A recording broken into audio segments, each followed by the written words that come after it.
Vous souvenez-vous de ma précédente vidéo au sujet des détails, ceux-ci pouvant s'avérer être la clé de compréhension de ce qui est véritablement en jeu. Aussi, j'aimerais vous parler d'une intuition qui m'est venue durant ce mois d'août 2025. Cette intuition, née d'une interrogation, m'a incité à relire certains passages de la Bible et à comprendre que ce qui avait été écrit il y a des siècles se jouait actuellement sous les yeux du monde entier.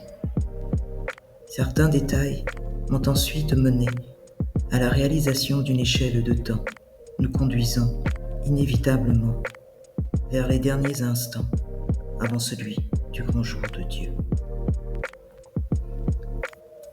Me voilà donc au matin de ce 15 août 2025, m'interrogeant à propos d'une rencontre entre deux chefs d'État de grandes nations. Cette intuition me pousse alors à relire le chapitre 13, Révélation à Jean, Apocalypse. Dès le début de la lecture, je n'ai pas besoin de réfléchir trop longtemps, tant les détails collent à l'actualité du moment. Jean, dans ses écrits, fait ainsi la description, sous l'allure d'une bête sauvage, d'un de ces deux chefs d'État dont les actions entreprises me questionnent. Il avait été remis à la bête par Satan, le diable, durant un temps donné, autorité sur les humains. Quelques versets attirent plus particulièrement mon attention, les versets 1 à 3 et les versets 16 à 17. Je m'aperçois également que cette même durée de temps a été attribuée dans 3 autres situations, à 2 prophètes, aux nations privées de la ville sainte durant ce temps, et à Marie, s'étant réfugiée au désert pour échapper au diable. Mais comment s'assurer que mes déductions étaient bonnes ? Eh bien, très naturellement, j'ai demandé alors à Dieu un signe qui conforterait mon raisonnement. En vérité, je vous le dis, si Dieu ne s'était pas manifesté à moi, je ne serais pas ici à partager avec vous. Tandis que j'étais éveillé, Dieu vint à moi durant la nuit du 15 août. Il me fit sortir de mon corps et je me retrouvais dans les cieux. Bon, comment je sais qu'il s'agissait bien de lui ?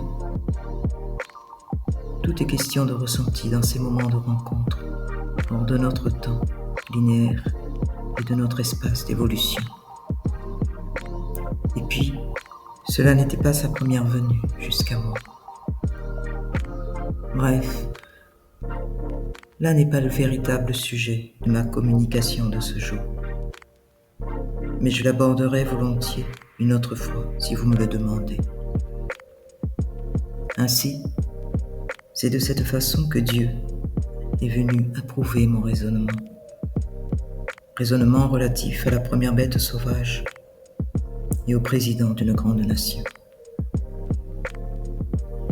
Le lendemain, j'eus besoin de créer une échelle de temps, débutant en janvier 2025, sur une durée donnée de 1260 jours, la même pour la bête sauvage que pour les 2 prophètes qui seront exécutés par l'entremise de la bête, pour les nations privées de la ville sainte et pour Marie, afin qu'elle demeure en sécurité, à l'abri des assauts du diable au désert. Et ce, jusqu'à la mi-juillet 2028. Ensuite, la prochaine lune de sang, prévue pour décembre 2028 par les scientifiques, viendra annoncer l'approche des derniers jours, avant la grande bataille entre Dieu et Satan et son armée. Je vous renvoie ici au chapitre 2 des Actes, au verset 17 à 20. Oui, je vous le redis, si Dieu n'était pas venu confirmer mes premières déductions, je ne serais pas ici à vous rappeler le temps qu'il nous reste pour choisir notre camp. Pour parler clairement, je ne suis pas en train de vous dire qu'au-delà de la mi-juillet 2028, notre monde disparaîtra. Pas de suite, mais juste que ce président d'une grande nation perdra son autorité sur les hommes. Par la suite, le pays de la grande nation s'écroulera et avec lui ses richesses.